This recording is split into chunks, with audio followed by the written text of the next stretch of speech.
Good afternoon, everybody, and welcome to BrightGen's Winter 20 release webinar. Welcome to our regular viewers and also to those who haven't joined us before. I'm always amazed how quickly these releases come around. I know poor old Keir just finishes the current 500 pages of release notes before the next 500 are available.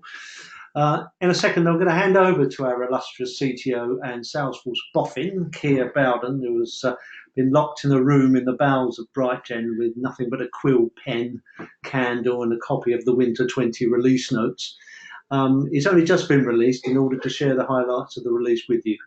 For those who are new to us, who just joined us for the first time, our usual rules apply, which is, i.e., if you have any questions during the webinar, please use the chat or question section of the webinar console. I'll collate these, and KB will endeavour to answer these at the end. So without further nonsense from me, here he is, the man himself, your very own, Mr. Keir Salesforce Bowden. Well, thank you for that introduction, Clive. Yes, it is indeed me, the man of 1,000 voices, all of them the same. Right, so here's our agenda.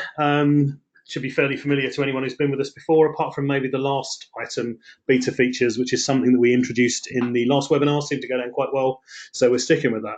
So moving on to our first topic, another one that will be very familiar to anyone that's attended our webinars before, fond farewells, things we're waving off into the sunset because Salesforce have finally retired them and are no longer supporting them. The Force.com IDE, Eclipse to those of us of a development persuasion, that's retiring in just over a week. It's been around for a long time. It's been a faithful friend, but it's past its prime now, and all the effort's been going into VS Code probably for the last couple of years. And VS Code is fairly well at feature parity with the Force.com IDE, so it's going to be retired. It will no longer be supported. If you've got any flows built with the desktop flow designer, then the moment will be passing very shortly, after which they will no longer run. In Winter 20, they'll just error. So if you still have any, you've got a few days left to upgrade them. Customizable forecasting is scheduled to retire in the next release, so in summer 20. You're advised to migrate to collaborative forecasts, and you've got a few months to do that. And the same applies to the original territory management functionality. Migrate to the enterprise territory management in order to continue using that type of functionality. The Einstein Discovery Classic Designer, Analytics and Discovery Classic Designer, is retiring in November. So come Winter 20, you won't be able to create, edit, or open dashboards. So you really need to be converting these to the new designer right now. And the data.com prospector and clean licenses can no longer be renewed, and these will be retired at the end of July next year. I don't think data.com actually had a huge take up in Europe, so I'd be surprised if anyone on this call is affected, but I guess you may be. So next up, we have some general changes. Supported browsers, again, the usual sort of thing. I don't think these have actually changed that much since the last one, so I won't go through them all. However, one change you will see if you're still on Internet Explorer 11 and you don't have extended support, which is a very brave decision, you will find that you can't access Salesforce Classic. So what used to happen was if you didn't have extended support, it would say you can't access the Lightning experience, but it gave you the option to switch to Classic. Now it won't give you the option to do anything at all. You just won't be able to access Salesforce. So best to upgrade that browser. You should anyway, because IE11's been out of date for quite a long time now, so not the most secure. A reminder about the critical update that will be enabled in this release, which will be applied on a rolling basis, starting with sandboxes, so you won't see it in production immediately. You'll probably see some noise on social media channels about this because a number of people are unhappy about it. So basically, this affects all users with the Lightning Experience user permission. When this critical update is enabled, these users will be switched to Lightning Experience on a weekly basis. They can switch back, right? So they're not stuck in Lightning Experience. They can switch back, but they will find that a week later, they're suddenly in Lightning Experience. And if you're the lucky admin, they'll probably be complaining to you and asking you why you're doing that to them. If you don't want this happening to your users, you can turn the Lightning Experience user permission off. You can't turn it off with standard profiles, but if you're using a standard profile, you can clone that to a custom profile, turn the permission off, and assign it to the user. I wouldn't do that unless you've got a good reason for it, because Lightning's not got bad feature parity compared to Classic now. There's still one or two glaring options, like the ability to manually share through a button, but an awful lot of the functionality is now there, so maybe it's an opportunity to allow your users to try it out. So admins will see what the release notes describe as gentle reminders to continue their progress towards the Lightning experience. What these mean are they're prompts that appear on the bottom right of the screen and link to the transition assistant, and you can turn those off through the user interface setup menu. And once you've enabled Lightning experience, you can't disable it anymore. Users can still switch, so it doesn't force anybody down any particular route. It would just be a bit like, I guess, person accounts and the old territory management, that once it's on, you can't turn it off, but you can hide every trace of it from your users. So not a particularly huge deal there. So a bit of feature parity. We've got a recycle bin, finally. It's made it into Lightning experience. It's not via down the side now. It's a tab that can be accessed via the app launcher, as shown there. I've opened the app launcher and searched for recycle. So opening the tab gives a fairly familiar view of the records that have been deleted. And you can then switch between your personal recycle bin, and if you're an admin, you'll be able to see the org recycle bin and do things from there. One key difference from Classic is that you can't restore reports and dashboards from the Lightning Experience recycle bin. Instead, you have to switch to Salesforce Classic. Admins now have more granular control over the items in the help menu. So while the default is, as shown there, highlighted in blue, you now have the opportunity in setup to disable individual items. I don't have a screenshot of that because it's not working at the moment on my pre-release org, but I'm sure that will be there come go live. Prompts are generally available. This is something we covered in the beta section last release. So basically, this allows you to define either floating, as shown on the left-hand side, so just sort of floating in the middle of the screen, or docked, as shown on the right-hand screenshot, information panes. Floating prompts can be at the top or bottom of the page and on the left, center, or right-hand side, so you've effectively got a 3x2 grid. And you can include a button that links to a URL where the user can learn more. So in my case here, I've set up a Trailhead module. You can also define how long the prompt is available for, how many days should be left in between showing it to users so that you're not driving them mad by showing them the same thing every 2 minutes. Yeah, so certainly worth looking at if you're onboarding new users regularly and you just want to give them a little bit of encouragement and assistance. You can now do your bit to save the Earth's resources by using the list printable view. So when you click on the printable view button, again as highlighted in blue, you'll see a condensed version of the list view. So everything's a bit more squashed up, much less white space. And even better, when you print it, it replaces the kind of hefty Salesforce header with a little one-liner saying the date and what is actually being printed. Surveys, some changes around surveys. You can now automatically send surveys from cases, so you don't have to do this manually anymore, either when auto response rules are met or as soon as a case is closed. Whether you want to automate that, I guess, depends on whether you're always confident that your case performance is going to be great and people aren't going to give you a bad response in the survey. If that doesn't give you the granular control that you need, so if you want to maybe look at something around the case, maybe whether it was inside, outside, or how close it was to SLA, you can do it. You can send them via Process Builder using the send survey invitations action type, and there you can send surveys to leads, contacts, and users based on what happens to other records. Surveys and their various building blocks can be tagged with topics to allow them to be grouped, for example. A bit of structured data against unstructured data, as it were. And you can export the responses to a survey via email.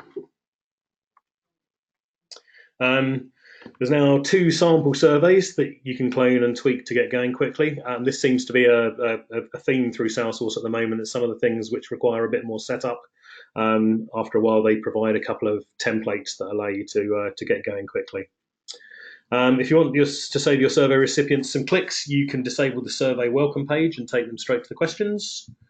And you can have multiple versions of a survey and switch between these in the survey builder as shown here, so you don't have to necessarily stick with the latest version. And finally, for surveys, with the new survey invitations related list, you can see the invitations that you've sent and the responses associated with Salesforce records. That's the end of the general changes. Moving on to the Sales Cloud. Einstein quarterly forecasting is now generally available. You can configure which leads to apply Einstein scoring to. So you can either choose all lead records, which is the top options shown here, or just those that match a certain criteria. And if you choose to match on a criteria, then you create the criteria on the next page of the wizard using relatively familiar filter style queries. Oh, sorry, jumped ahead there. Opportunity contact role suggestions now respect field level security. So what used to happen was if you'd configured certain fields to display in the suggestions, even if reps didn't have permissions to access those fields, they would still see the values. Whereas now, if they don't have the ability to access those, they won't see those values. So they'll just be fields that aren't present. And you can use the excluded addresses list to prevent activity data from syncing. Opportunity contact roles are now first class S objects, which is something I'm very pleased to see. I've lost count of the number of times that I've had to create a custom opportunity contact role because I want to relate a contact to an opportunity and I want to capture a bunch of extra information about that particular relationship that is specific to the relationship rather than to the opportunity itself or to the contact itself. So I ended up burning custom objects most of the time. So now you don't have to. They support custom fields, page layouts, validation rules, Apex triggers. No need to go for a custom object if that's what you need. And in further good news, the same applies to account team members as well. So another area where if you've created a custom solution because you need additional information, you don't need to do that anymore. Some other enhancements in Sales Cloud. You can now change the sort order of products in an opportunity. Previously, they would always appear in the same order that you added them. You can set the default product quantity to 1, which allows you to remove the quantity field from the product layout. You've always been able to do this, but you had to contact Salesforce support and wait a while and no doubt have several phone calls and explain yourself 2 or 3 times in order for that to happen. And price book entries now support field audit trail and history tracking, so you can see the history of what's happened to price book entries. And a couple of items bringing in along the feature parity with Classic. You can now sort quote line items and see the level of access that account and sales team members have to records. Next email, you can now copy and paste images from elsewhere, so from the internet, for example, without having to save them to Salesforce first. You can just paste them in like you do in PowerPoint or a Google document. Copy and pasting tables now retains the styling, such as bold font and background colors, which might take users by surprise. So you might want to get them to make sure that when they do copy and paste a table, they want to retain the style and they're not expecting it to go through in more plain text. Reps can set the font in an email, and that will override the recipient's default font, so it gives you a bit more control over what's actually going to be appearing in the user's email client. And email templates can use this new sender.signature merge field, as shown here, to include an existing signature that is defined in Salesforce to an email template. And this is available wherever the merge picker appears, merge field picker appears. That includes emails, list emails, and enhanced letterheads. A bit more on email. When composing an email, reps can now see all the files related to the record via this related files link at the bottom of the select files when they choose to add some. You can't use classic Salesforce HTML templates in Internet Explorer or indeed any browser that doesn't support the Salesforce content security policy. The release notes do say you can override this via setup, but they don't really go into any detail about that. And to be honest, content security policy is probably something you don't want to be overriding anyway. And previously, when you sent an email, you could specify up to 100 addresses, and then 25 CC addresses and 25 BCC addresses. So now you're still limited to 150 addresses in total, but how you split them up is entirely up to you. So you can do all 150 of them as CC or BCC addresses if you so desire. Activities, up to 2,000 are now visible in the activity timeline and activity history related list. And before you could only see basically archived activities displayed on the screen, whereas now you can click into them to see the details. Timesheet entries are now, timeline entries, timesheet, it's on my mind obviously. Timeline entries are grouped by month. So rather than having just a long stream and trying to figure out which ones happened in July 2019, for example, they're nicely grouped and they can be collapsed so they're not taking up a huge amount of room. Infinite scroll has been implemented on these, so rather than having to click buttons to show more, you just scroll down and it will load more on demand. And you can mark tasks as completed from a list view, as long as it's rendered in table view. It doesn't work if it's rendered in Kanban view. CBQ next. So you can now see how useful pricing guidance is proving to your reps, with reports that show you whether the rep viewed the guidance and whether they accepted its target discount. And also a little bit of change on the licensing here. You only need Einstein Analytics for CPQ to set up guidance. You don't need the full Einstein Analytics Plus license anymore. The contracting process now supports more line items. The release notes helpfully don't define what more is, so that may be one more than you were able to support before. Don't really have any of the details on that. I suspect it's probably because the exact point at which things fall over isn't exact, so they're giving themselves a bit of wiggle room. And users submitting large volumes of quote amend or renewal job requests may find that their requests are throttled. So if they submit loads, they'll find they're queued until there is a bit more processing power available, and this is to reduce the timeout risks for both themselves and for other people that are trying to make use of that functionality. Pardot. You can now reuse content across campaign emails with snippets. Snippets are always a good thing, always a good way to save time and bring consistency. The Pardot objects shown here, so landing pages, marketing forms, marketing links, are all now available in the object manager in Salesforce setup, so a more consistent way to set everything up in Salesforce. You can configure access to the lead and behavior score fields by profile or permission set now. And yeah, if you configure it by profile, you can create multiple lead record home pages, one for each specific profile. Prospect reports can now be grouped by behavior score, and there's also embedded dashboards have had some updates, so they now include web page visits and automated emails. An automated email is defined as any email sent from Engagement Studio, an automation rule, or a completion action. And engagement dashboards can now be added to account record home pages. Personally, I'd suggest inside their own tab, as shown in the screenshot here, where the dashboard is in the global media account, which is point 1, and it's then under the engagement history tab, point 2. Otherwise, it will dominate the page, and you probably don't want people waiting for that to render whenever they just try and access an account detail page. Moving on to our next section, Service Cloud. So some new bots functionality. So bots now check agent availability before handing off a chat, and you can define custom messaging around that to keep the customer informed about the status of the transfer, so that you're waiting for somebody to become available. There's a new end chat rule action that allows you to add conditions to help the bot spot that the conversation has come to a natural end and close the session to the visitor.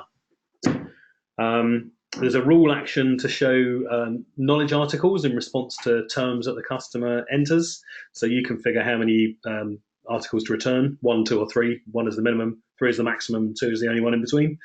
And you also configure the article fields that you want to include.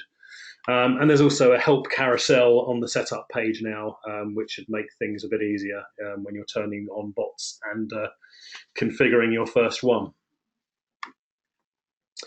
You can automatically apply Einstein predicted values using Einstein case routing. The recommendation from Salesforce is that you create a custom Einstein user, and you basically can configure case routing to make all changes as that particular user, because that will give you the audit trail as to who actually made it, and you know that it was made through automation. However, that will require an additional user license, so there may be another ulterior motive in recommending that. And you can also choose whether to run case assignment and attribute setup for skills-based routing rules once those changes have been made, or you can choose to leave those alone. But it would help you to ensure that cases go to the right agent. The performance dashboard shows how well Einstein predictions are working. So it basically shows you the recommendation versus the final value for the field. So whether people are actually using them or whether they're always having to replace them, in which case they're not doing very well at all. Pause for a dramatic drink of water.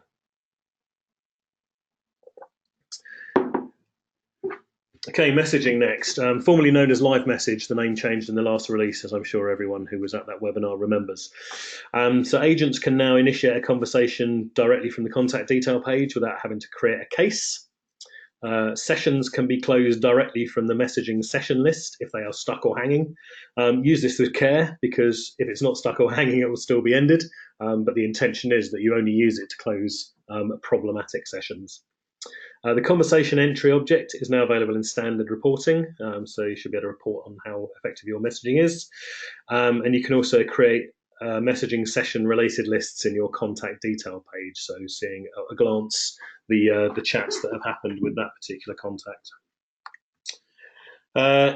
Next up, moving on to chat, formerly known as Live Agent. So you can hover over a chat request to preview information before the chat starts, and that will show you pre-chat details and the pages the customer has visited. So forewarned is forearmed. If you're going to say to them, yeah, we've got a lot of information on our help page about that, or our community page about that, you can actually see if they've looked at it and been dissatisfied with it before you annoy them by telling them to go there again. You can send a chat directly to a specific agent via a button on the pre-chat form. This does respect the agent's availability, and if they can't take the chat, it will go into the fallback queue or fallback skill. Chat files can now be previewed in the chat window without having to download them first. And internal collaboration is now possible on chats, as Chatter, the Chatter feed, and Chatter publisher components can be added to chat transcript detail pages. Chatter, chat, chatter, chat. Try saying that with the wrong teeth in. And a case feed item is added whenever a chat is associated with a case, so you can track it in the case feed. So on to knowledge. Agents can now share articles in more channels: social, customer service, chat, and messaging. Agents can add a URL link in case interactions, and with some setup, that doesn't really go into a huge amount of detail what the setup is, can insert the contents of an article in social posts and conversations. There's a couple of new permissions to give fine-grained control over who can see unpublished articles, so view draft and view archived articles if you need to segment those for whatever reason. The rich text editor supports more HTML styles, supports almost all of them. In fact, only Z-index and position will now be removed, and that's probably because that would ruin the layout flow of the article. But all others will be supported, or allegedly all others are supported, though it wouldn't surprise me if there was the odd esoteric one that caused a problem. And there's a delete articles action that can be added to record pages to allow archived articles to be deleted from the record. Previously, that was only available from knowledge home list views. Skills-based routing attributes can now be defined via a setup flow. You can only use simple rules for this, but it does mean that you don't have to go into a complicated page. You can just have a nice guided wizard. Secondary routing priority is quite interesting. So basically this allows a case to be moved to a queue, but instead of it going in at the bottom of the queue like it did before, it actually inserts itself at the appropriate place based on the priority of other cases in those queues. So it'll go above older items with lower priority and appear, I think it puts itself ahead of those with the same priority as well. But previously, as I say, they'd end up at the bottom of the queue, so you could have something which is quite high priority, but it ended up at the bottom because it had been moved to another queue. You can now use omni-channel routing in the Sales Cloud for users with a digital engagement add-on license. Yeah, you can use it in the Sales Cloud, but it's still got to be based on somebody wanting something from someone, so it's still got to be an inbound request. You can search public groups now, so if you've got hundreds of them, you don't have to scroll through everything. And the omni-channel widget is now color-coded to show the agent's availability, so standard reg status, green for available, amber for away, and red for offline. Case feed. So agents can control whether feed items are public or private. That's feature parity with Classic. You always were able to do that. The summaries for unread items are now displayed in bold, so you can easily see the stuff that you haven't read. It's now clearer if a case comment is private, as there'll be a padlock icon shown with it. There's a new sort option for the case feed, oldest to newest. Previous, it was just latest posts or most recent activity. There's a button to expand all posts rather than having to do this on a per post basis, which is a big time saver if you've got a lot of information in that feed. Brings us to the end of Service Cloud, moving on to analytics. This is a really good one, I think. Row-level formulas are now generally available. So again, anyone that was at the last webinar, we covered these in the beta section, but then they're going to be GA in Winter 20. So basically, if you need to make a calculation for every entry in the report, what you always had to do was burn a custom field and then include that custom field in the report.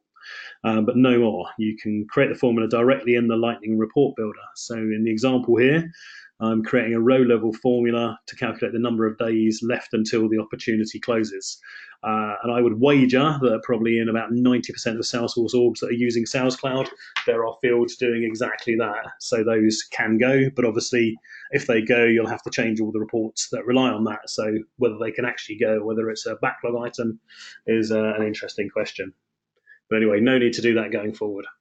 And here's an example of the row-level formula added to the report. As you can see, it looks just like any other column, apart from it's got the little formula annotation on the left-hand side of the time to close text there. Einstein Analytics has an improved getting started guide and in-app assistance. Seems to have been a lot of effort go into making Einstein Analytics easier to get started with in the last few releases. Hopefully that will start to bear some fruit. Data sync is now enabled by default in new orgs. And if you haven't scheduled your data syncs, if you're just running them as a one-off, you'll see reminders in the monitor every time you go to the monitor page telling you that they aren't scheduled and it's not going to run again and your data is going to be out of date. Some more minor changes to Einstein Analytics. You can schedule data sync, data flow, and recipe jobs to run with greater granularity, so every 15, 20, 30, or 60 minutes. Bit of renaming. The recipe editor has been renamed Data Prep. The dataset recipes tab has been renamed to Recipes. You can convert columns to dimensions and dates via two new transformations, 2dimension and 2date, not very imaginatively named. You can now filter on measure and date columns. So previously that was dimensions only, so filtering has been expanded. And you can search for a recipe by name and see who last modified it and its next scheduled run. Moving on to communities. So the Salesforce content management system is now generally available. So this should, in theory, speed up your delivery of your community, and it should also allow you to more easily manage content that goes into that community without having to hard code things on Lightning pages, etc. You can access the CMS via Lightning communities or VF and Tabs communities, or the Chatter REST API. So it's not available for every community type, but it's available certainly for the most common types and for the type that is the future, which is Lightning communities. And custom content from the CMS is basically support for that is provided by the content page type in communities. As is often the case, make sure you update the latest Lightning communities template. If you created your community in summer 19, you're all good. If not, then you should always test the template in a sandbox before you update production, and that goes for most of the things that you would do to your Salesforce instance as well. Always test in a sandbox. Flexible layouts. So this gives you a bit of a grid system. It allows you to customize the number and the size of columns in a row. So if anyone's used either the Lightning design system or Bootstrap, that does give you an awful lot of control over how things are going to be laid out. It's quite a nice feature, I think. You can now manage contributors and their individual status and their individual roles in the builder. So you can see here, this is my list of contributors. So you've got four different types rather. Experience admins, so they can do pretty much everything in their assigned community. They can build it, manage contributors, and publish. Publishers are the people who help you build and publish it, so they can access Community Builder and publish their assigned community. They can't manage contributors, but they can see who the other contributors are. Builders help build. They can't publish or manage contributors again, but they see the contributors. And viewers have read-only access, so they're just reviewing and telling you what they think of it. Something Clive's very familiar with around communities.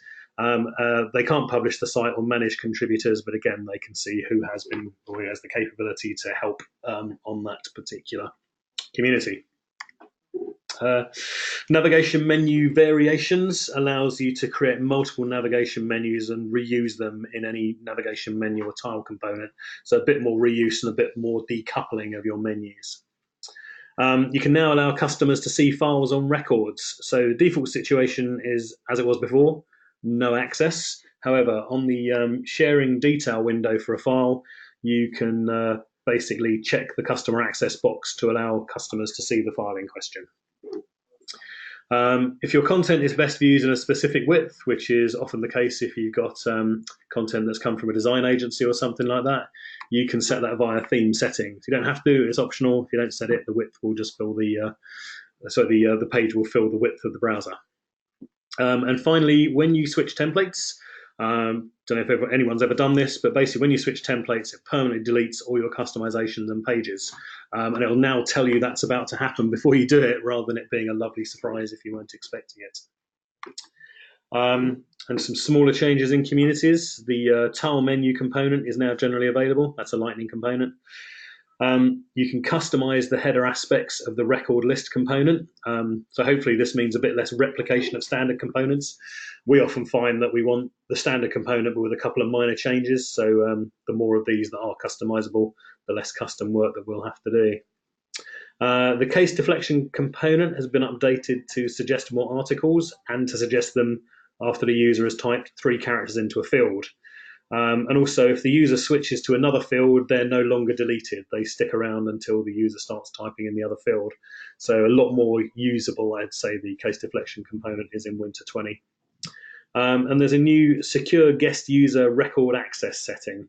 So basically, if you're allowing unauthenticated access to your community, you might want to consider this. So when this is enabled, all object org-wide defaults are set to private for unauthenticated users. And you can then create guest user sharing rules to grant read-only access to records. So you can't open it up any further than read-only access via the sharing rules. Some more small changes around communities. There's a critical update which will be applied on October the 25th to require TLS 1.2 for HTTPS connections for both communities and sites.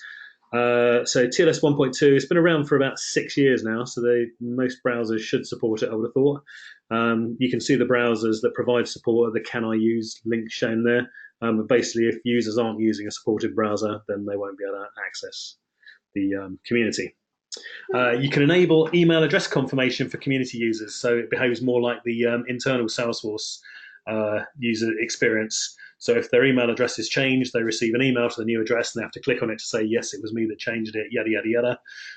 If you don't enable this, the current behavior where it changes immediately with no confirmation continues to apply. And a bit more renaming, community workspaces have been renamed workspaces, and my communities has been renamed my experiences. And if you remember when we were talking about contributors to communities, there was experience admin as well. So it looks like communities are gradually making their way to having the name experience instead. Next up, mobile. I need another drink of water because we've got some big news in this area. Big exciting news. There's a new Salesforce mobile app, which is due to arrive on October the 14th. So you grant access to this via the new Salesforce mobile app user permissions, so it won't necessarily be enabled immediately for everybody. One of the major changes is that the app launcher is now available, so it aligns much more closely with Lightning Experience. The previous configuration that you had for your mobile device, so this would have been Salesforce mobile navigation items, so that will still be available. Basically, there's a mobile-only application that will appear in the app launcher that will show users kind of the old familiar set of tabs to help them transition at their own pace. But yeah, certainly a big improvement there in terms of the usability of the mobile application, I would say. Navigation has moved down to the bottom of the screen. One of the things with Lightning Experience and the mobile is that navigation, I think, has been to explored every possible part of the screen that it could. This journey continues. So yeah, now it's down the bottom of the screen as shown in the first screenshot on the left there. And again, you access via the app launcher via the menu item there. So on the bottom right in blue, if you hit the menu, you can go back to the app launcher. Otherwise, the navigation stuff just allows you to go through the various bits and pieces, favorites, search, notifications, etc. The actions that used to be at the bottom of the screen So they've now moved up to the record header, just under the record name as shown in the second screen grab. So, you know, call, post, edit, those all used to appear at the bottom, and it was a pop-out list if you clicked on them. If you prefer it to be down the bottom, you prefer to use your thumbs. If you press and hold the navigation bar, it'll turn into a line that you can swipe along, and it will show you all of the actions and action options and highlight those as shown just below the Edge Communications header there that I've swiped along and highlighted the edit action. The profile information and account switcher is now accessed via your avatar on the top right of the app. This isn't shown on all pages, but you can always get to it via the menu, the sort of at the bottom right of the page. And Lightning Experience pages can now support phone devices as well as desktop.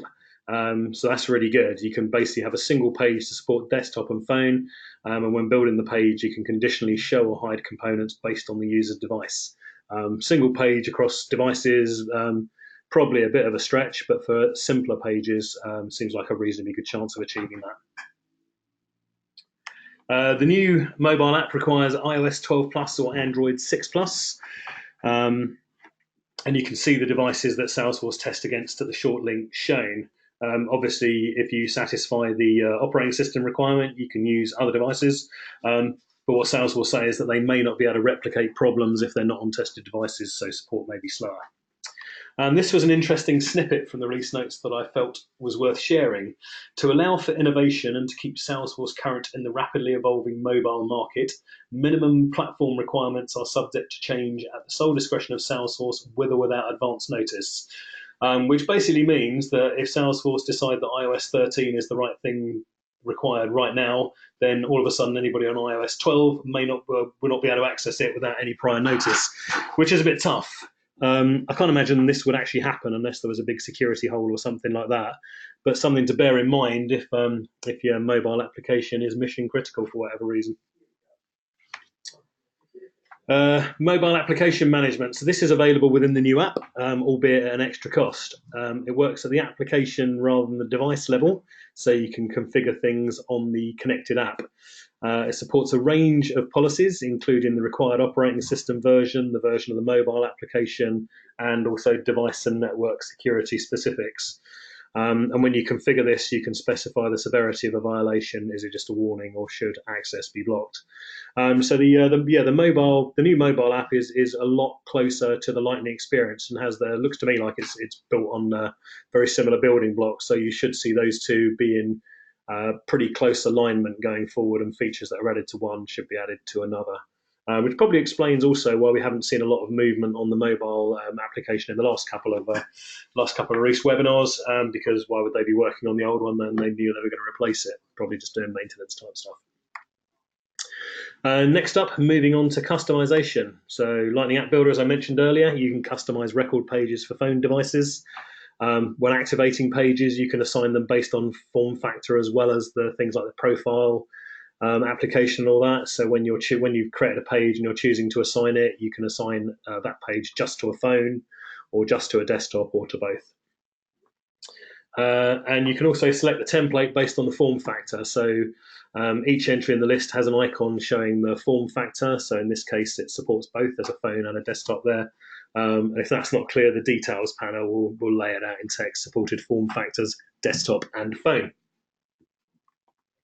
As shown in the previous section, you could set component visibility based on the device. Accordions and tabs are available on the home pages. Not so bothered about accordions, but tabs are really, really useful.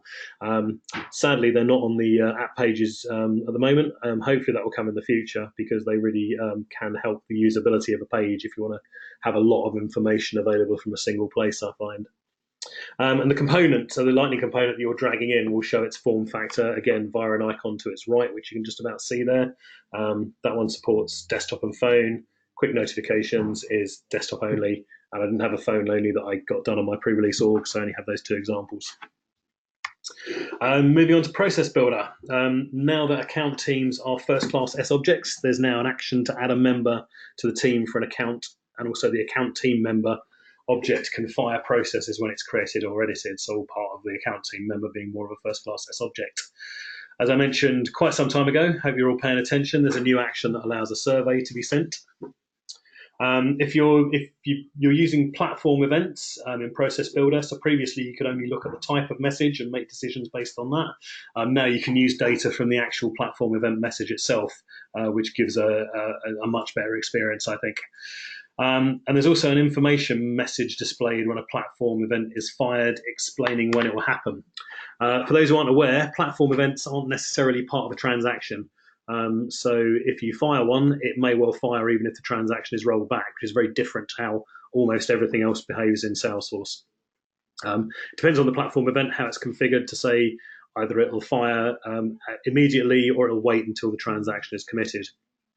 So this info message clarifies exactly what's going to happen with the specific platform event type, so it doesn't come as a lovely surprise to you or your users. So flows next. Lightning Web Components are now supported in flows. You can auto launch a flow on a schedule, specifying a start date, time, and executing it as a one-off or every day or every week. The flow runs on one or more records, and there are org limits around this. So per org, it's whichever is the larger of 250,000 records or 200 records per user. So it's based on the number of records processed by the flow rather than the number of flows that actually launch. Output variables for screen components and get record components can now be automatically created, but if you want to create them manually, you need more control over the names, etc. You can still do that. There's a new lookup component that allows users to search for records the same way they do elsewhere in Salesforce, so I'd imagine that's going to be hugely popular for anyone who uses flows. And there's another really nice feature, conditional component visibility. So for example here, we've got a component which is conditionally rendered if the different address variable is set to true. And on the screen, the different address variable will be set to true if they tick the box. So as soon as they tick the box, it then conditionally renders the address. So you can have more of a reactive single page rather than having to have more of a wizard figuring out whether to jump to a page for different address or whether to jump past that. So a bit more single page application type of functionality. A few more flow changes. Custom notifications can now be sent from flows. Rich text can be used in text templates. Flows can now be activated without having to leave the flow builder, saves you a couple of clicks, useful if you're doing a lot of this kind of thing. If an error occurs, there'll be a platform event fired, which is quite useful. A flow execution error event, so if you subscribe to those in Process Builder, you can take additional action over the standard email that'll be sent out. Access to individual flows. This is quite nice, I think. Access to individual flows can be configured for via profiles and permission sets. So you can basically have real granular control over who's allowed access to a flow. And finally, you can define the test coverage percentage required to deploy active flows to production. Previously, this was 75%. I'm guessing this means that people found it really hard to test flows because now you can put whatever number you like. I'd certainly recommend leaving this as a high number because untested flows, like untested code, have a higher chance of errors, and the earlier you find an error, the cheaper it is to fix it. Data privacy and protection. So you can apply a compliance categorization metadata field to each SObject field, basically recording for that field, is it related to a compliance act, definition, or regulation, or is it just a regular field that doesn't hold anything that is of privacy concern. You can create reports on data classification metadata to show which fields have a sorry about that, we've just telephone call there, just jumped and taken control. Good old Apple. Everything's attached to everything else. So you can create reports on data classification metadata to show which fields have a data owner, sensitivity level, or compliance categorization. And using change data capture, you can receive notifications when consent records change. So this applies to the SObject shown here, and it notifies on create, update, delete, and undelete of these records. Setup. So the hard limit for SObjects has been raised again. It was 2,500 in summer 19, and now it's 3,000. So this is the total of all SObjects in your org, those created by your company and those installed from managed packages. A lot of people don't know there is a hard limit, but there is, but it's quite high. And you can now easily see where a field is used via the new "Where is this used?" button. So basically what this shows you is a list of the metadata that references the field, rather than trying to delete something, for example, and then being told, no, you can't because it's referred to here, here, and here.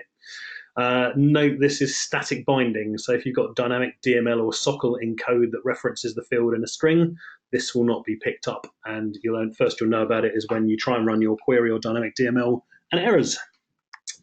A little bit more on setup. The combined custom object and custom setting count is displayed in the system overview. So you go, I'm nowhere near 0%, 3 out of 400, but basically both of those count towards the object limit, so that's why that appears there.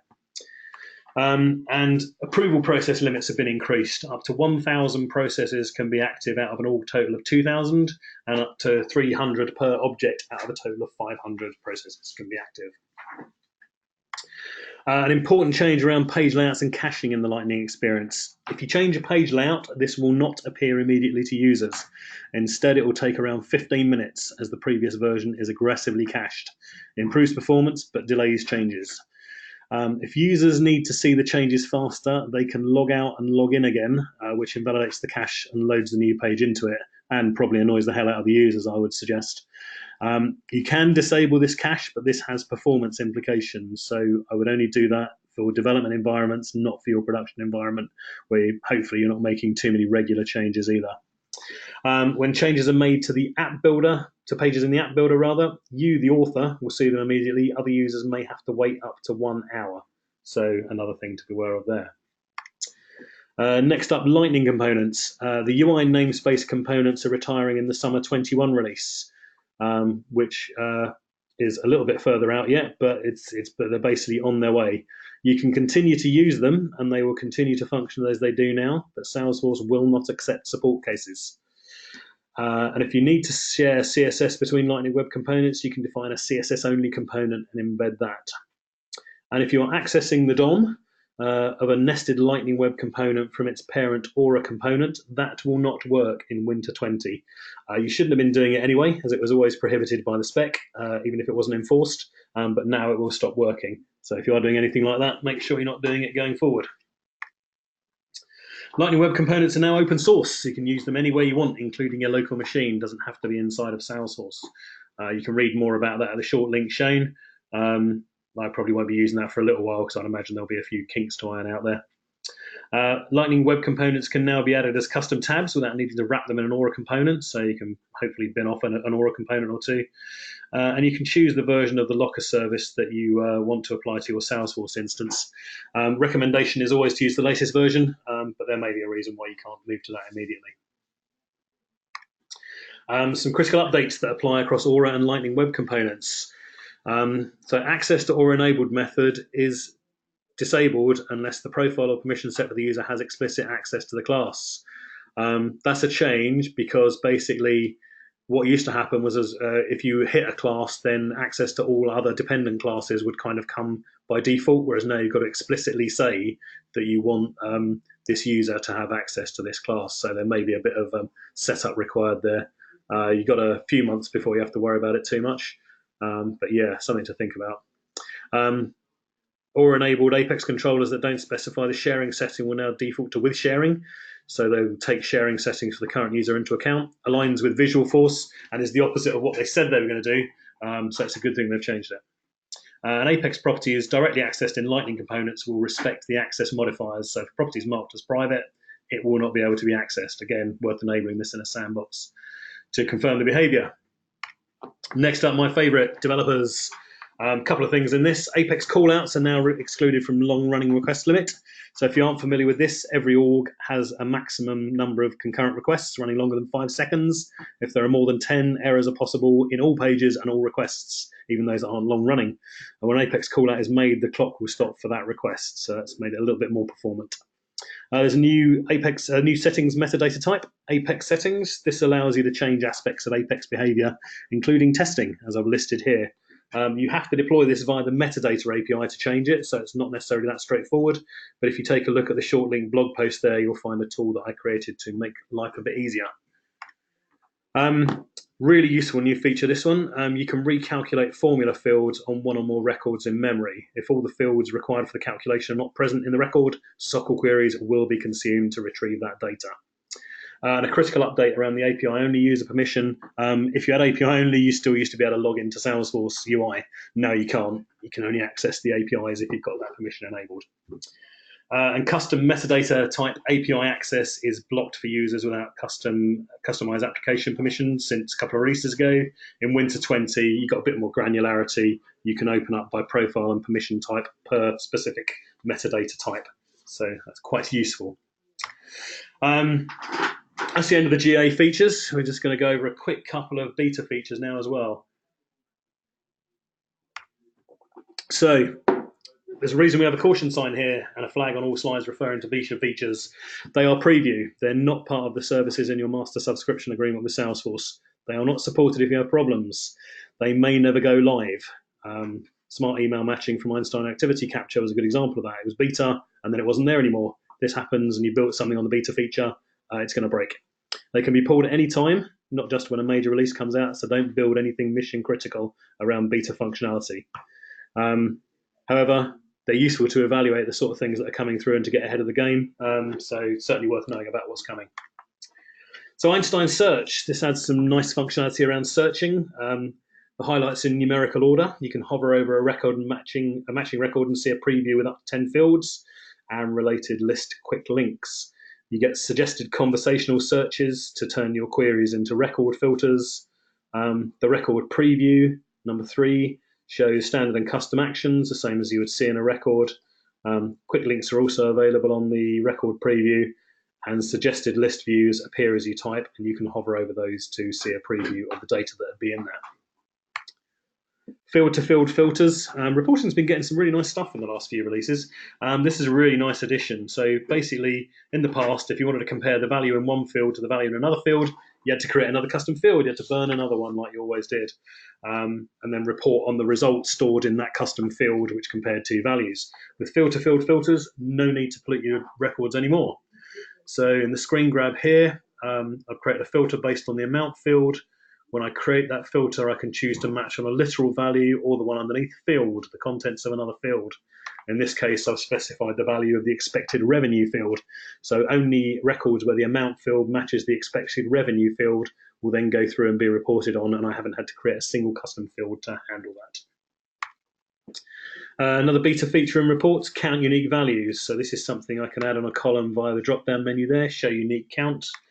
It adds a value to the bottom of the column, showing me the number of unique values present in the column. Also quite useful. Permission set groups, quite interested in these. I think this will make setup a little bit easier. So the image here shows the way you typically use permission sets, assign a number of them with different purposes to a single user. With permission set groups, if a number of users need these, you can group them all together into something in this case called sales staff users, and then you can apply them all as a single unit. But they're still much more granular than profiles, for example. Which brings us to the end of the features part of the webinar. A nice short one this time, only 70 odd slides. So as always, we've picked the items that we believe will be of most interest. We haven't tried to cover everything. There's plenty more information at the Salesforce release readiness site at the short link shown. There's a Trailhead badge available, which walks you through some of the other features as well as most of those that we've covered. So, Clive, do we have any questions? Well, unfortunately, because you explained that all so beautifully, nobody has asked anything. Everyone wants to go home because it's 3 minutes to 5. I couldn't possibly comment on that. Perfect. But thank you, Keir, as always, for that insight. And thank you to the audience. Thank you for joining us. And we hope that you found the information useful. If you want to discuss or find out more about anything that featured in the session, please email or phone your friendly neighbourhood service manager, i.e. me. I'll arrange for one of our experts to contact you and they can go through it in more detail with you. Thank you all once again for joining. Keir is on his way back to the darkened room, quill pen and candle in hand, and we'll see him again in February. Thank you all. Thanks, everyone.